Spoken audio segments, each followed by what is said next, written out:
வணக்கம். மலரட்டும் வசந்தம் இந்த நிகழ்ச்சிக்கு உங்கள் அனைவரையும் அன்போடு வரவேற்கிறேன்.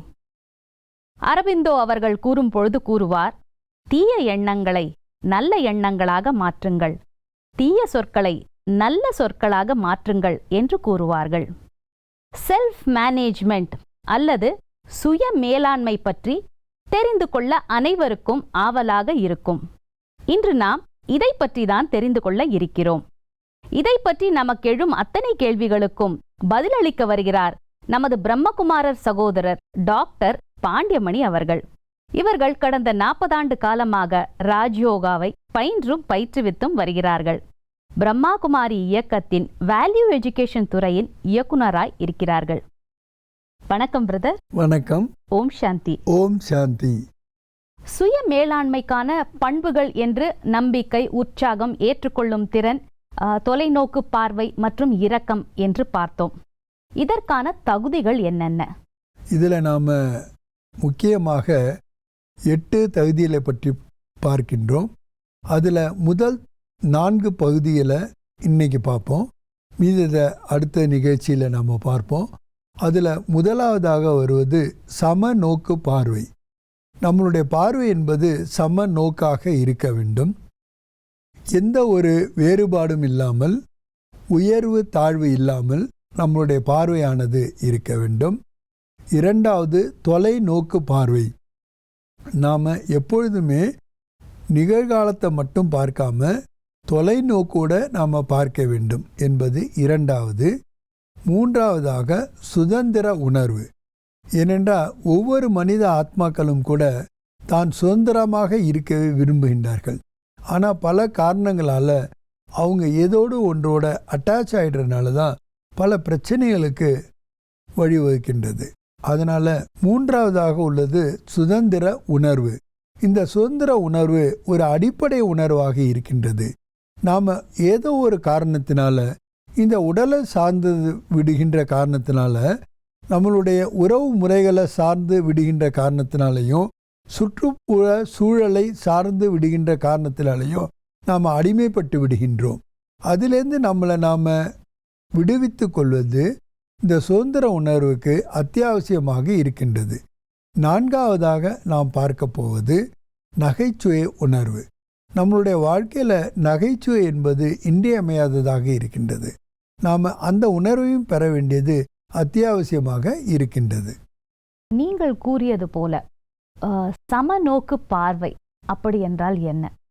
அதாவது நம்ம பார்க்கும்போது கூட எப்போதுமே ஏற்றத்தாழ்வோடு பார்க்குகின்ற ஒரு கெட்ட பழக்கத்தை கொண்டு இருக்கின்றோம். அதாவது ஒருவரை பார்த்த உடனே கூட இவர் அழகாக இருக்கின்றாரா இல்லையா என்று பார்க்கின்றோம். இவர் குட்டையாக இருக்கின்றாரா நெட்டையாக இருக்கின்றாரா என்று பார்க்கின்றோம். சிவப்பாக இருக்கின்றாரா கருப்பாக இருக்கின்றாரா என்று பார்க்கின்றோம். இவர் நாம் எதிர்பார்க்கும்படி இருக்கின்றாரா இல்லையா என்று பார்க்கின்றோம். இப்படி பல்வேறு விதமான வேறுபாடுகளுடன் நாம் பார்க்கின்ற ஒரு பழக்கத்தை வைத்திருக்கின்றோம். நான் பார்வை என்று கூறுவது இந்த ஸ்தூலமான பார்வையை மட்டும் கூறவில்லை. நாம் எப்படிப்பட்ட கண்ணோட்டத்தில் பார்க்கின்றோம் என்று பார்க்கும்பொழுது நிறைய வித்தியாசங்கள் தெரிகின்றன. சில பேரை நாம் பார்க்கும்போதே இவர் பணக்காரர் அல்லது ஏழை என்று பார்க்கின்றோம், அல்லது இவர் படித்தவர் அல்லது படிக்காதவர் என்ற பார்வையோடு பார்க்கின்றோம், அல்லது இவர் நம் நாட்டவர் அல்லது வெளிநாட்டவர் என்ற பார்வையோடு பார்க்கின்றோம். இப்படியாக உலகத்தில் பார்த்தீர்களானால் இதைவிட மோசமாக ஜாதி சமயத்துடன் அவர்கள் பார்க்கின்றார்கள். இவர் இந்த சமூகத்தை சேர்ந்தவர், இவர் அந்த சமூகத்தை சேர்ந்தவர் என்றெல்லாம் பார்க்கின்றார்கள். இப்படிப்பட்ட வேறுபாடுகளை பார்க்கின்ற காரணத்தினால்தான் இன்று உலகத்தில் அதிக வேறுபாடுகள் நிறைந்து விட்டன. இந்த வேறுபாடுகளின் காரணங்களால் குழப்பங்களும் பிரச்சனைகளும் நாளுக்கு நாள் அதிகரித்து கொண்டே இருக்கின்றன. உதாரணமாக நம்மவர் அல்லது வேற்றவர் என்ற ஒரு எண்ணத்தால் கூட இந்த வேறுபாடு காரணமாக துன்பங்களும் கவலைகளும் பிரச்சனைகளும் நாளுக்கு நாள் அதிகரித்து கொண்டே இருக்கின்றன. ஆகவே நமது பார்வை என்பது சம நோக்கு பார்வையாக இருக்க வேண்டும். இது எப்பொழுது சாத்தியம் என்றால், நாம் எப்பொழுது சுய அடையாளத்தை தெரிந்து கொள்கிறோமோ, புரிந்து கொள்கிறோமோ, ஏற்றுக்கொள்கின்றோமோ, அதை நடைமுறைப்படுத்துகின்றோமோ, அப்பொழுதுதான் நம்மால் இந்த சமநோக்கு பார்வையை கொள்ள முடியும். சமநோக்கு பார்வைக்கு ஆதாரமாக இருப்பது ஆன்மீகம். அந்த ஸ்பிரிச்சுவாலிட்டின்னு சொல்கிறோம். அதில் கூட பார்த்தீங்கன்னா தன் அடையாளம், சுய அடையாளம் நான் என்பது இந்த அழியக்கூடிய உடலை குறிப்பது அல்ல, உடல் சார்ந்த விஷயங்களை குறிப்பது அல்ல. நான் என்பது ஒரு சுயம், அதாவது ஜோதி சொரூபமான புள்ளி வடிவமான பிரகாசிக்கக்கூடிய ஒரு ஆத்மா என்பதை உணர வேண்டும். எப்பொழுது நாம் ஆத்மா என்ற அந்த கான்சியஸ்னஸில் இருக்கோமோ அப்போ பிறரையும் கூட நாம் ஆத்மாவாக பார்க்க ஆரம்பித்து விடுவோம். ஏனென்றால் நான் எப்படியோ அப்படியே நான் உலகையும் பார்க்கிறேன். ஆக பிறரையும் கூட நாம் ஆத்மாக்களாக பார்க்கும் பொழுது அந்த சமநோக்கு பார்வை என்பது வந்துவிடுகின்றது. உதாரணமாக நடைமுறை வாழ்க்கையில் ஒரு குடும்பத்தில் இருக்கின்ற நாம் பல்வேறு உறவு முறைகளை நமது பார்வையில் கொண்டு இருக்கின்றோம். இவர் என்னுடைய கணவன் அல்லது மனைவி, இவனுடைய தாய் அல்லது தந்தை, இவர் என்னுடைய குழந்தை அல்லது என்னுடைய நண்பன் அல்லது என்னுடைய சகோதரன் அல்லது சகோதரி, இப்படியான ஒரு பார்வையை நாம் கொண்டு இருக்கின்றோம். அதற்கு பதிலாக இயற்கையில் நாம் என்னவாக இருக்கின்றோம்? நாம் இந்த உறவுமுறைகளை கொண்டவர்களாக இருந்தாலும் கூட இயல்பாகவே நாம் ஒரு ஆத்மாக்களாக இருக்கின்றோம். ஆத்மாக்கள் என்றால் மனம், புத்தி, சம்ஸ்காரம் என்ற 3 செயல்பாடுகள் மூலமாக செயலாற்றக்கூடிய ஒரு அபிரிதிமான ஒரு சக்தியாக இருக்கின்றது. இந்த சக்தி வானத்து நட்சத்திரம் போன்று பிரகாசிக்கின்றது. இந்த பிரகாசமுடைய ஆத்மா தனக்கென்று சுய தகுதிகளையும் சுய சக்திகளையும் சுய குணங்களையும் உள்ளடக்கி இருக்கின்றது. ஆக நாம் ஒருவரை பார்க்கும் பொழுது அவர் இந்த சுயமான இயல்போடு இருக்கின்றார் என்று பார்க்கும் பொழுது நம்முடைய உறவு முறையில் இணக்கம் என்பது வந்துவிடுகின்றது. எப்பொழுது இந்த சமநோக்கு பார்வை இல்லையோ, வேறுபாட்டை நாம் பார்க்கின்றோமோ, அதாவது தேக உணர்வில் வந்துவிடுகின்றோமோ, அப்பொழுதுதான் அனைத்து பிரச்சனைகளும் உருவாகின்றன. உதாரணமாக நம்மளுடைய தீய குணங்கள் நம்மிடமிருந்து வெளிப்படுவதற்கும் காரணமாக இருப்பது இந்த சுய அடையாளம் இன்றி தன்னை நாம் தேகம் அல்லது உடல் என்று நினைப்பதால் தான். ஆக அழியக்கூடிய உடல், தத்துவங்களால் ஆன உடல், உறுப்புகளை உடைய உடல் என்று நான் என்னை அனுபவிக்கும் பொழுதுதான் அதற்கு ஏற்ப என்னுடைய ஜாதி, மதம், இனம், மொழி என்று பல்வேறு விதமான வேறுபாடுகளை நாம் காண்கின்றோம். மொழியின் வேறுபாடு கூட அதிகமான பிரச்சனைகளை உருவாக்குகின்ற, என் மொழி தாய்மொழி, உன் மொழி வேறொரு மொழி என்பதால் கூட ஒருவர் மற்றவருக்கு உயரிய அந்த உரிய மரியாதையை அளிப்பதில்லை. ஆக மொழி என்பது வெறுமனே ஒரு தொடர்பு ஆற்றலுக்கான ஒரு கருவியை தவிர அது ஒன்றும் நாம் அல்ல. நாம் அதனை நம்முடையதாக ஆக்கி கொண்டிருக்கின்றோம். நாம் அதிலிருந்து விடுபட்டு இருக்கின்றோம். நாம் அனைவரும் கூட ஆத்மாக்கள், எண்ணங்களுடைய உணர்வுகளுடைய ஒரு பண்டிலாக இருக்கின்றோம் என்பதை நாம் உணர்ந்து அந்த உணர்வில் இருந்து அந்த கான்சியஸ்னஸில் இருந்தோனாக்கா இந்த சமநோக்கு பார்வை என்பது ரொம்ப சுலபமாக வந்து விடுகின்றது. ஏன்னா இன்னைக்கு உலகத்தில் நம்ம பார்க்குறோம், பல்வேறு விதமான மனிதர்கள் பல்வேறு வகையான வேறுபாடுகளில் இருக்கின்ற காரணத்தில் தான் பல பிரச்சனைகள், நாம் அவாய்ட் பண்ணக்கூடிய பிரச்சனைகளை கூட அதிகமாக்கி கொண்டிருக்கின்றோம். சில நேரம் பார்த்தீங்கன்னா இந்த உறவு முறைகளில் கூட விரிசைகள் வருவதற்கு காரணம் என்னன்னு பார்த்தீங்கன்னா இந்த வேறுபாடுகள் தான். ஆக வேறுபாடுகளை நாம் பார்க்காம எப்போதும் சமநோக்கு பார்வையாக அதை உடையவர்களாக இருக்க வேண்டும் என்றால் நம்மளுடைய சுய அடையாளம் ஆன்மீக அடையாளமாக இருக்க வேண்டும். ஆகவேதான் ஆன்மீகத்தை நமது வாழ்க்கையின் ஒரு அங்கமாக ஆக்கி கொள்ள வேண்டும் என்று நாம் கூறுகின்றோம். ரொம்ப அழகா சொன்னீங்க. ஆன்மீகம் வந்தால்தான் நமது பார்வையில் சமநோக்கு பார்வையாக மாற்ற முடியும் என்று கூறினீர்கள். அடுத்தது தொலைநோக்கு பார்வை என்றால் என்ன? இதற்கு ஒரு விளக்கம் தர முடியுமா? அதாவது மனிதன் சாதாரணமாக பார்த்தீங்கன்னாக்கா ஒரு நோக்கில் பார்வையில் குறுகிய கால நோக்கிலேயே பார்க்க ஆரம்பிக்கிறான். இப்பொழுது எனக்கு இது கிடைத்தால் போதும் என்று கூட நினைக்கின்றான். அதாவது உதாரணமாக அடுத்த வேளை உணவு கிடைத்தால் போதும் என்று மட்டும்தான் நினைக்கின்றான். ஆனால் மனித வாழ்க்கை அப்படிப்பட்டதல்ல. இது ஒரு நிரந்தரமான ஒன்று, எப்பொழுதும் மாறுதல்களுக்கு உட்பட்டது. அப்படி இருந்தாலும் கூட இதை நான் தொலைநோக்கு பார்வையோடு பார்க்கும் பொழுது நம்மளுடைய எண்ணங்கள் நம்மளுடைய பேச்சுக்கள், நம்மளுடைய செயல்கள், நம்மளுடைய உறவுமுறைகள், நம்மளுடைய தொடர்புகள் அனைத்துமே மாற்றம் அடைந்து விடுகின்றன. ஆக நம்மளுடைய பார்வை தொலைநோக்கு பார்வை உடையதாக இருக்கின்றதா அல்லது குறுகிய கால பார்வை உடையதாக இருக்கின்றதா என்பதை பொறுத்து தான் இந்த அனைத்து நிகழ்வுகளும் நடைபெறுகின்றன. நிகழ்காலத்தை பற்றி நினைத்து கொண்டே தொலைநோக்கு பார்வை வைத்துக் கொள்வது சாத்தியம்தானா? நிச்சயமாக. இந்த தொலைநோக்கு பார்வைக்கு ஒரு அஸ்திவாரமாக, அடித்தளமாக இருப்பதே நிகழ்காலத்தில் நாம் வாழ்வதுதான். நிகழ்காலத்தில் என்றால் நான் என்னவாக இருக்கின்றேன், நான் எப்படி இருக்கின்றேன், நான் எப்படிப்பட்ட எதிர்காலத்தை விரும்புகின்றேன், அதாவது நான் எங்கிருந்து எங்கு செல்ல விரும்புகின்றேன், எப்படி ஆக விரும்புகின்றேன், எந்த ஒரு மாற்றத்தை விரும்புகின்றேன் என்பதை பொறுத்துதான் நம்முடைய தொலைநோக்கு பார்வை அமைகின்றது. இறைவன் நம்மை பார்க்கும் பொழுது 3 காலத்தையும் அறிந்தவராக இருந்தாலும் கூட நாம் கடந்த காலத்தில் என்னவாக இருந்தோம், இப்பொழுது என்னவாக இருக்கின்றோம் என்பதையும் அவர் பார்க்கின்றார். நாம் எதிர்காலத்தில் என்னவாக ஆகப் போகின்றோம் என்பதையும் பார்க்கின்றார். ஆனாலும் அவருடைய பார்வை தொலைநோக்கு பார்வையாக இருக்கின்ற ஒரே காரணத்தினால் எல்லைக்கு உட்பட்ட மாற்றங்களை கொண்டு வருவதற்கு பதிலாக எல்லைக்கு அப்பாற்பட்ட ஒரு மாற்றத்தை கொண்டு வருகின்றார். இந்த மாற்றம் கூட ரொம்ப அதிசயமானது. உலகத்தில் பல மாற்றங்கள் நிகழ்கின்றன. இந்த அறிவியல் வளர்ச்சியின் காரணமாக, சமுதாய மாற்றத்தின் காரணமாக, அல்லது பெரிய தலைவர்களுடைய அவர்கள் எடுக்கின்ற நடவடிக்கையின் காலமாக பல மாறுதல்கள் நடைபெறுகின்றன. ஆனால் இறைவனுடைய தொலைநோக்கு பார்வை என்பது இன்று மிகவும் கீழான நிலையில் இருக்கின்ற ஒரு உலகத்தை மிகவும் மேலான நிலையான ஒரு உலகத்திற்காக அவர் தயார் செய்கின்றார்.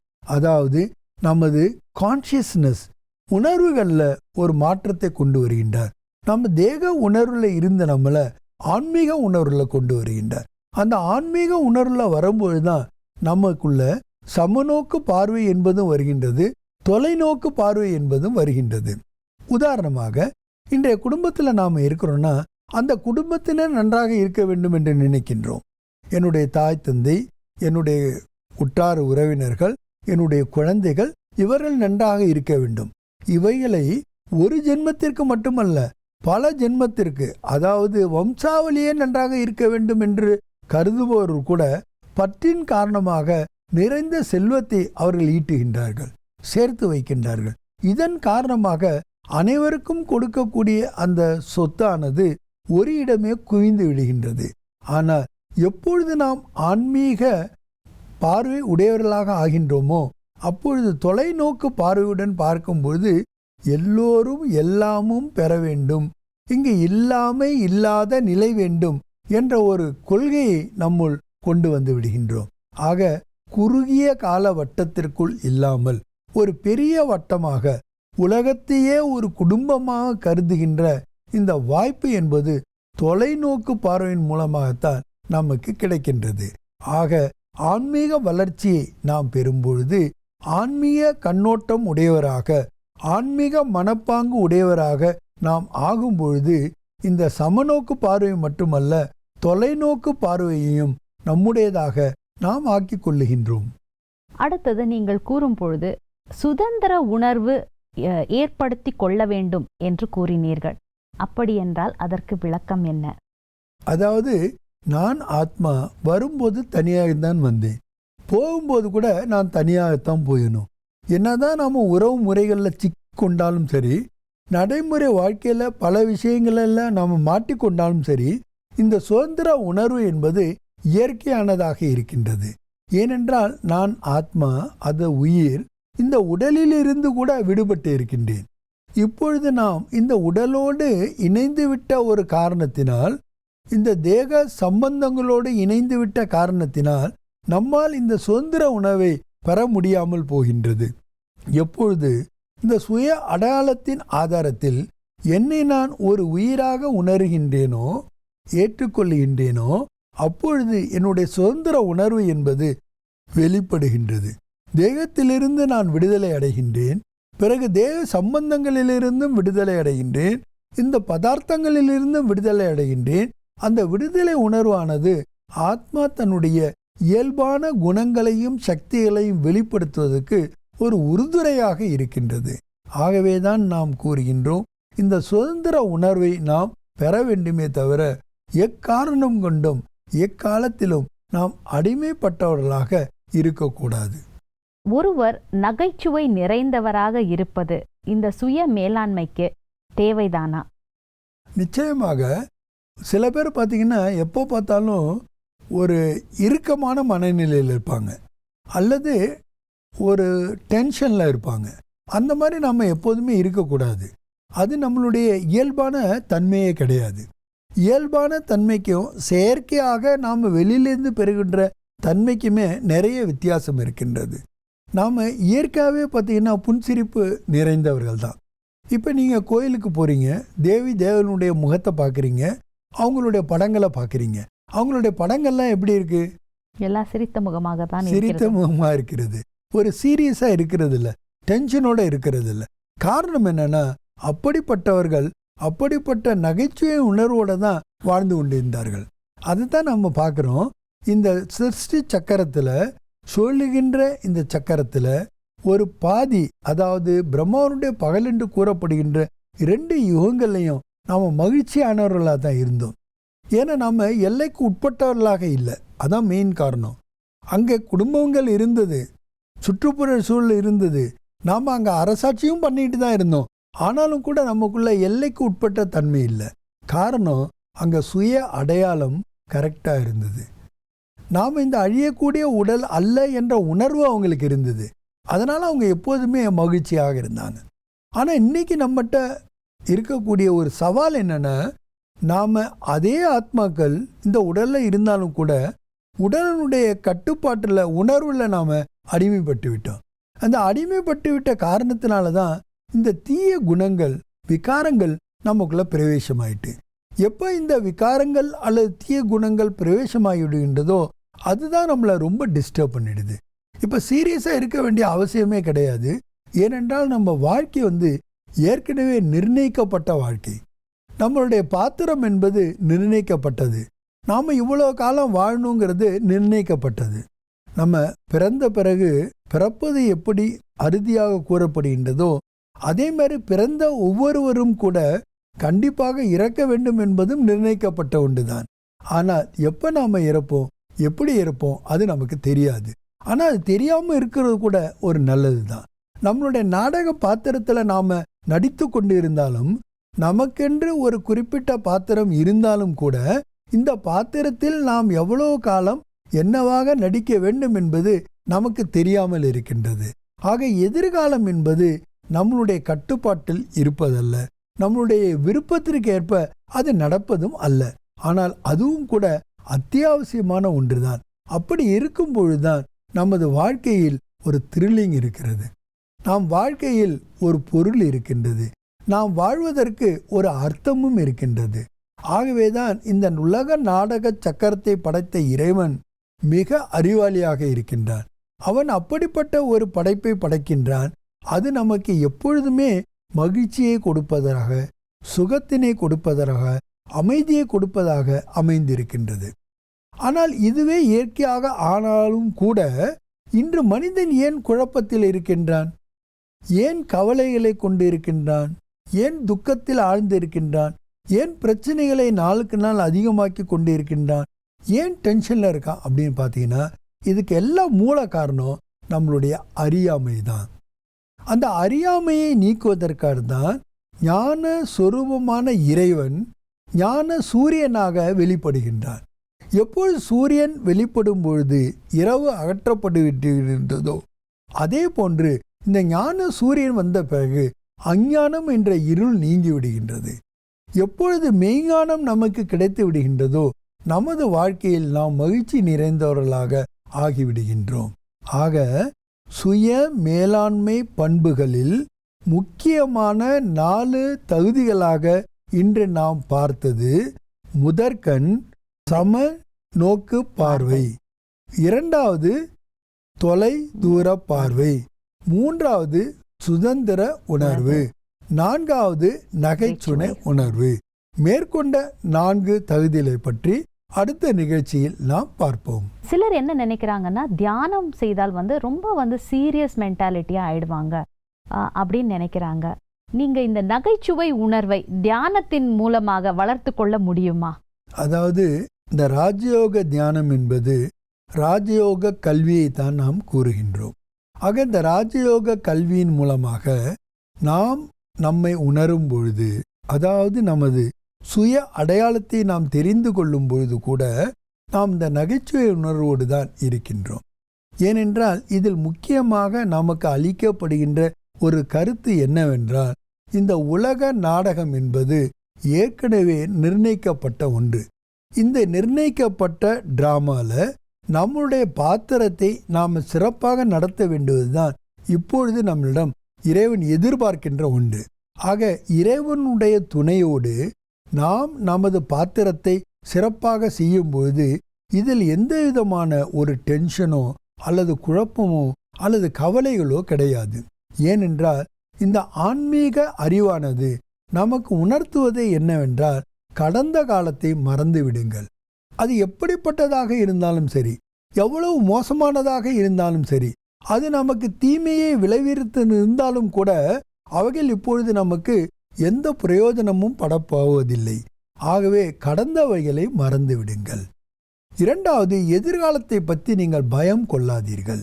ஏனென்றால் எதிர்காலம் எப்படி அமைகின்றது என்பது உங்களுடைய நிகழ்காலத்தினுடைய ஆதாரத்திலேயே இருக்கின்றது. ஆக ஆன்மீக வாழ்க்கை என்பது நிகழ்காலத்தை நாம் வாழ்வது, லிவிங் இன் பிரசன்ட் என்று கூறுவார்கள். அந்த நிகழ்காலத்தில் நாம் வாழும்போது மகிழ்ச்சியாக வாழ முடிகின்றது. ஏனென்றால் நான் எப்படிப்பட்டவன், நான் யாருடைய குழந்தையாக ஆகியிருக்கின்றேன், இப்பொழுது எனக்கு என்னென்ன செல்வங்கள் என்னென்ன சொத்துக்கள் இறைவனிடமிருந்து கிடைத்து கொண்டிருக்கின்றன, நான் எப்படிப்பட்ட பாக்கியசாலியாக இருக்கின்றேன், எப்படிப்பட்ட இந்த நாடக பாத்திரத்தில் எப்பேற்பட்ட ஒரு அரிய வாய்ப்பு எனக்கு கிடைத்து இருக்கின்றது. ஆக நான் இன்று மட்டுமல்ல எதிர்காலத்தில் கூட உயர்ந்த பதவியை அடையக்கூடியவனாக இருக்கின்றேன் என்று நான் என்னை உணரும் பொழுது, அந்த சுய அடையாளத்தின் ஆதாரத்தில் சுய உயர்வு அல்லது மதிப்பு உயர்வை நான் பெறும்பொழுது என்னுள் இந்த மகிழ்ச்சி என்பது கிடைக்கின்றது. மகிழ்ச்சியோடு இருக்கும் பொழுது நகைச்சுவை உணர்வு என்பது கூட இயற்கையாக வந்து விடுகின்றது. ஆகவே எந்த ஒரு ஆன்மீக முயற்சியாளரும் கூட, எந்த ஒரு கணமும் கூட எப்பொழுதும் சீரியஸாக இருக்க வேண்டும் என்ற பொருளே கிடையாது.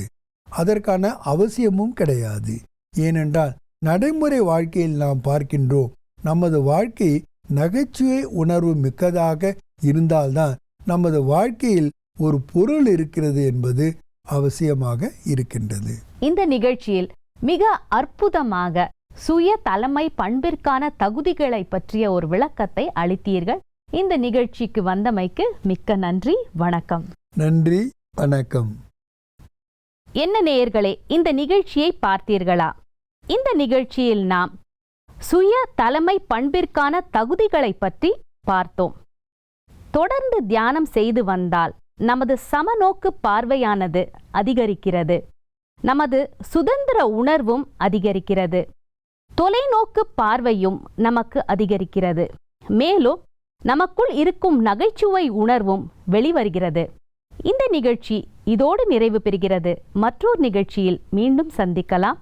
நன்றி, வணக்கம்.